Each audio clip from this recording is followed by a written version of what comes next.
Have you ever sat by the phone, hoping it might ring, just once, only to be met with silence? That quiet can be so loud, can't it? It's like waiting for water to boil when you're really thirsty for some tea, or, human connection. Maybe you've sent a text or left a voicemail, you put your heart out there, checked your phone 100 times, we've all done it, don't pretend you haven't, and waited, only to never hear back. Crickets. And not the cute Jiminy kind, the really loud, annoying kind that just emphasizes the quiet. If that sounds familiar, if you've ever felt that little pang of did they even get my message? Or, are they just too busy for old me? I want you to know something right away, you're not alone, not by a long shot.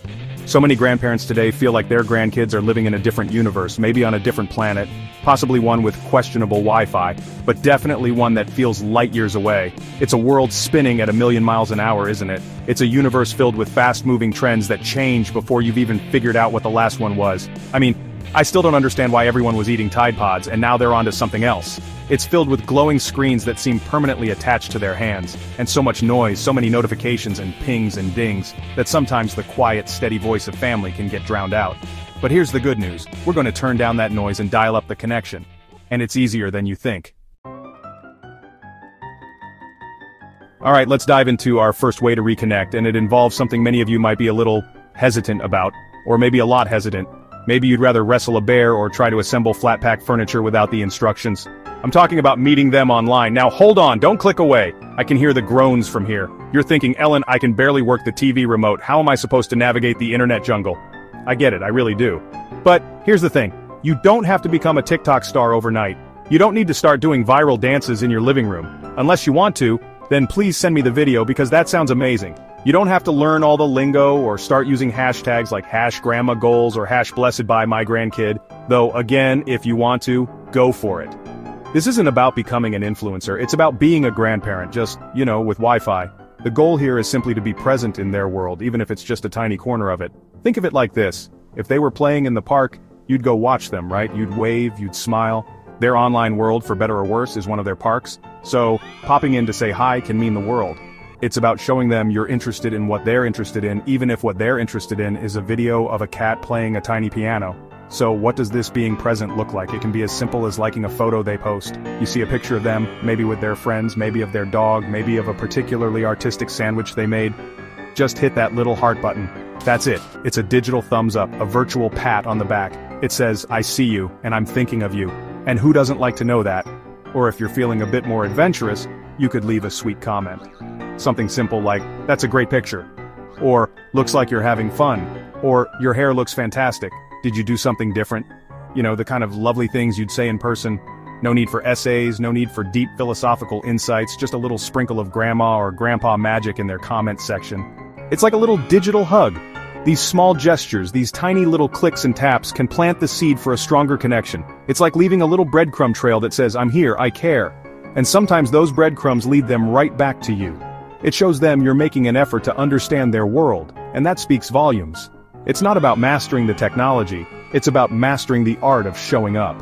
Imagine their surprise and delight when they see grandma's name pop up with a like or a kind word. It bridges that gap just a little bit.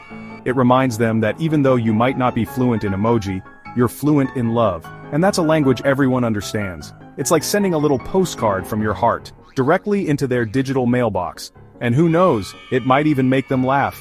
You don't have to spend hours scrolling or get caught up in all the drama that can sometimes swirl around online. Just a few minutes here and there.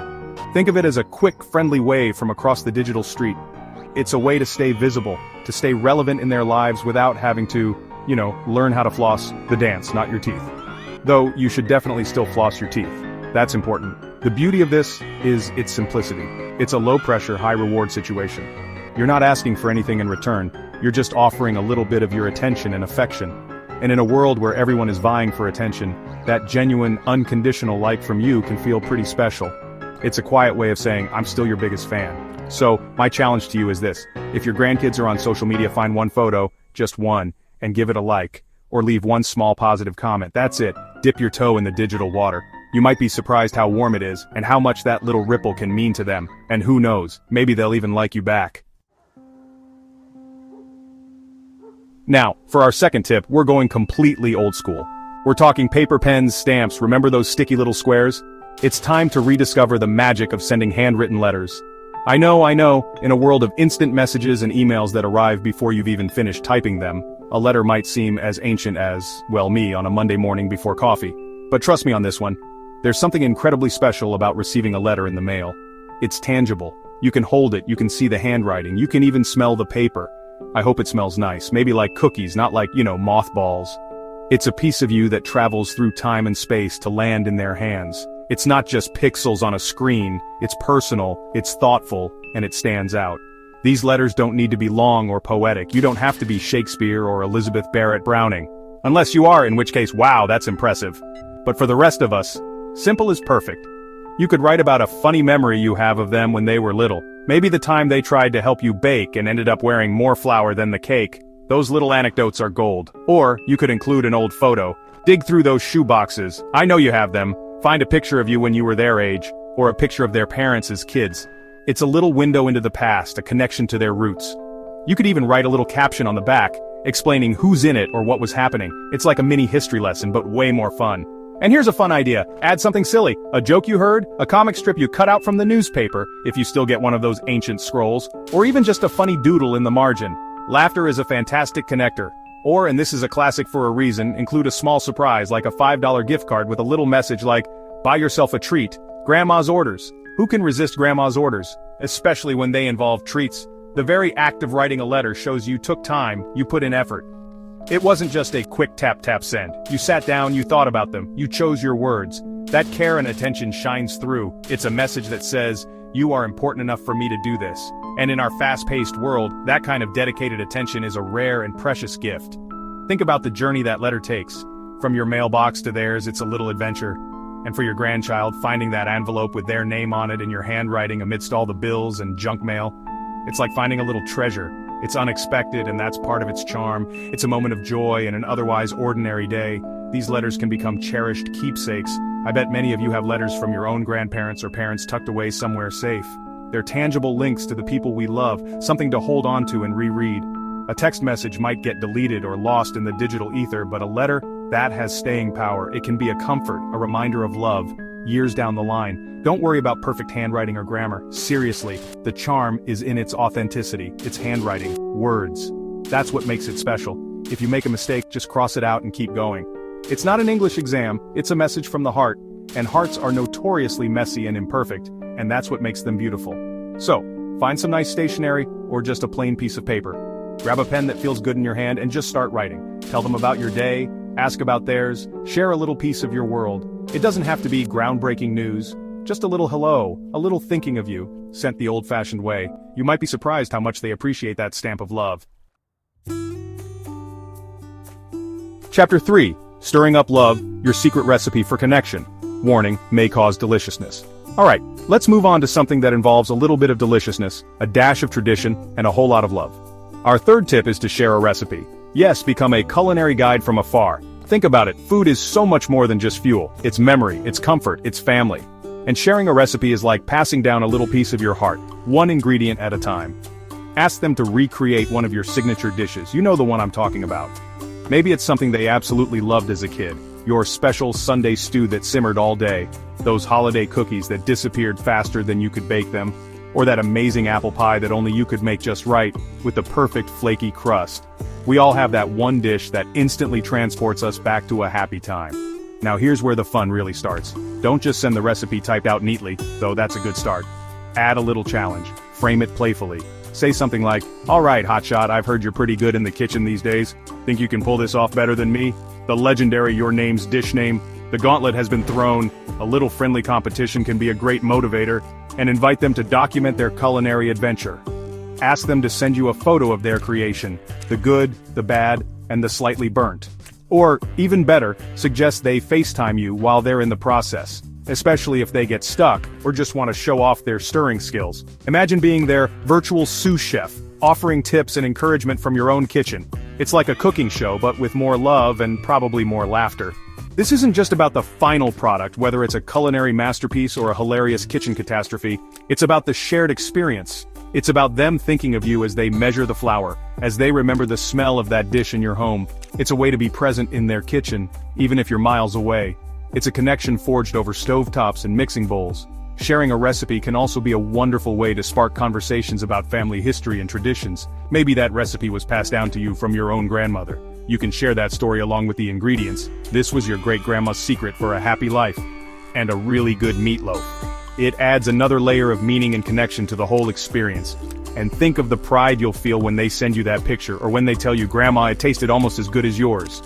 Almost. They'll always say almost, and that's okay. It keeps you on your culinary throne. It's a beautiful way to see your traditions continue, to see a piece of your legacy being embraced and enjoyed by a new generation. Don't worry if they're not experienced cooks. Pick a recipe that's manageable or offer to simplify a more complex one. The point isn't to turn them into Michelin star chefs overnight. The point is to have fun, to create something together, even if apart, and to share a taste of home. Maybe even share a story of your own cooking mishap with that very recipe. It makes it all the more relatable. This is also a fantastic way to cater to their interests if they into cooking or baking, which so many young people are these days, thanks to all those mesmerizing food videos online. You're meeting them where they are, sharing a skill, and creating an opportunity for them to shine and share their own creations back with you. It's a delicious dialogue. So dig out that old recipe card, the one with the splatters and faded ink. Write it down, maybe add a few personal tips or memories associated with it, and send it on its way. Challenge them, encourage them, and get ready to share in their kitchen adventures.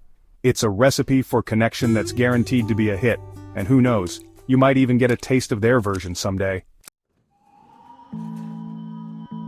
Chapter 4. Making memories one glue stick at a time, or, virtually. Okay, are you ready to get a little crafty, or maybe a lot crafty? Our fourth tip is all about getting creative together. Now, before you say, "Ellen, I can't even draw a straight line with a ruler," let me assure you, this isn't about becoming the next Picasso or Martha Stewart, though if you are, that's fantastic, call me. I need some decorating tips for my dog's house. This is about the fun of making something, together. Think about a small project you could do either side by side if you're lucky enough to be close, or virtually if there's some distance between you. The possibilities are endless, and they don't have to be complicated or expensive. It's the shared activity, the process of creating, that builds those wonderful little bridges of connection. It's like teamwork, but with more glitter, potentially. Maybe it's a simple craft like making a family scrapbook. You could each work on pages, gathering old photos, ticket stubs, little mementos. You could share stories as you decide what goes where. Or how about decorating photo frames? You could each decorate a frame and then swap them, putting a picture of each other inside. It's a tangible reminder of your bond. If you're connecting from afar, you could suggest a virtual art challenge, something like, okay, this week's challenge, let's both draw or paint our favorite animal, and then we'll send each other a picture. It's fun, it's low pressure, and it gives you something specific to talk about and share. You can even set a theme each week: favorite food, dream vacation spot, a silly monster. The sillier, the better sometimes. The beauty of creative projects is that they often unlock a different kind of conversation. When your hands are busy, sometimes your heart and mind open up a little more. You might find yourselves chatting about all sorts of things while you're painting, or gluing, or even just trying to figure out how the heck that origami bird is supposed to fold. It's a relaxed way to spend time together, and please let go of any idea of perfection. This is not about creating a museum-worthy masterpiece, it's about the joy of the process, the laughter when things go a little wonky, and they often do, which is part of the fun. And the pride in saying, "We made this." Even if this is a slightly lopsided birdhouse or a scrapbook page with a bit too much glue, those imperfections are memories. This is also a wonderful way to learn from each other. Maybe your grandchild is a whiz at digital art, and they can show you a few tricks on a drawing app. Or maybe you have a skill like knitting or woodworking that you can share with them. It's a two-way street of learning and discovery, and that's a powerful way to connect. It shows them you value their skills, and they get to see a different side of you. Think about projects that can be ongoing, something you can dip in and out of. Maybe a collaborative story where one person writes a paragraph, and then sends it to the other to continue. Or a shared playlist of songs that you both add to, creating a soundtrack for your connection. These little ongoing creative threads keep you linked. Don't underestimate the power of simply coloring together. There are so many amazing adult coloring books out there, or you can just print some pages from the internet. Put on some music, grab your crayons or colored pencils, and just color. It's surprisingly therapeutic and a really lovely, quiet way to share space, whether that space is the same room or a video call. So pick a small project, gather your supplies, or your apps, and invite your grandchild to create something with you. It could be a one-time thing or a new weekly tradition. The goal is to make something, yes, but more importantly, it's to make memories, to share laughter, and to build another layer onto that beautiful, unique connection you have. Get ready to unleash your inner artist. You might surprise yourself. Chapter 5. Your life's a bestseller, sharing stories they'll never find on Netflix. Our fifth and final tip for today is perhaps the most powerful, and it's something you already have an endless supply of: your stories. That's right, your life experiences, your memories, your wisdom. These are treasures, and sharing them is one of the most profound ways to connect with your grandkids. You are a walking, talking history book, and your stories are the chapters they can't wait to read. Now I know what some of you might be thinking: my life isn't that interesting, or they don't want to hear about the olden days. But let me stop you right there. Your stories are unique, they are part of who are, and trust me, kids are often more curious than we give them credit for, especially about the people they love. Your past is the prologue to their present. Start small. You don't need to recount your entire life story in one sitting. Unless they ask, then by all means, pull up a chair. Maybe you write down a short story about something funny that happened when you were their age. Kids love hearing that their grandparents were once young and maybe even a little mischievous. It makes you more relatable, more human. Or you could record a quick voice memo on your phone. Tell them about your first job. What was it like? What did you learn? Or your first car. Was it a cool sports car or a beat-up old jalopy with a personality of its own? These little snippets of your life paint a picture for them, helping them understand you and the world you grew up in. Think about what life was like before the internet, before smartphones, before everything they know. What did you do for fun? How did you talk to your friends? How did you find out what was happening in the world? These aren't just quaint anecdotes. They're fascinating insights into how much things have changed and how resilient and adaptable people are. Like you, sharing your stories isn't just about reminiscing, it's about passing on values, lessons learned, and family history. Did you overcome a challenge? Did you experience a moment of great joy or profound sadness? Sharing these vulnerable moments when appropriate can create an incredibly deep bond. It shows them that life has its ups and downs, and that you've navigated them all. You can also use objects to spark stories: an old photograph, a piece of jewelry, a tool you used to use, a favorite book from your childhood. These items can be like keys, unlocking memories and leading to wonderful conversations. This old watch? Let me tell you the story behind this. It makes history tangible and personal. Don't be afraid to share your passions and interests, both past and present. What did you love to do? What music did you listen to? What were your dreams when you were young? Sharing these parts of yourself helps them see you as a multifaceted person, not just grandma or grandpa. It helps them see the vibrant individual you've always been. Consider creating a legacy project, like a family cookbook filled with recipes and the stories behind them, or an audio recording of you telling your life story, chapter by chapter. These are gifts that will be treasured for generations. It's your voice, your memories preserved. What an incredible thing to leave behind. So open up that treasure chest of your memories. Share a story today. It doesn't have to be perfectly polished or dramatically told. Just be yourself. Your grandkids want to know you, the real you. Your stories are the threads that weave the fabric of your family together, making it stronger, richer, and more beautiful. And who knows, they might even share some of their own stories back. Well, there you have it. 5 ways to spark that connection, to close that little gap, and to remind your grandkids and yourselves just how much love there is to share. It's not about grand gestures every day. It's about those small, consistent moments of reaching out, of showing up, of just being there in whatever way you can. And remember, every little bit of effort counts, more than you know. If this video spoke to you, if any of these ideas sparked a little something, I'd love to hear your story. Share a moment in the comments below. A small win you've had connecting with your grandkids, a cherished memory, or even a challenge you're facing. You never know who might read it and feel a little less alone, a little more inspired because of you. This community right here is a place for support and shared experiences. And if you found this helpful, if it gave you even one idea to try, don't forget to like the video and subscribe to the Ageless Health channel. We've got so much more coming your way: practical tips, uplifting ideas, and honest conversations about living your best, most vibrant life at any age. Because you're not invisible, you're not forgotten, you're just getting started on the next beautiful chapter of your story. Here's to connection, to laughter, and to love that keeps growing. No matter how many candles are on your cake, take care, and keep showing up with that big, beautiful heart of yours. You've got this.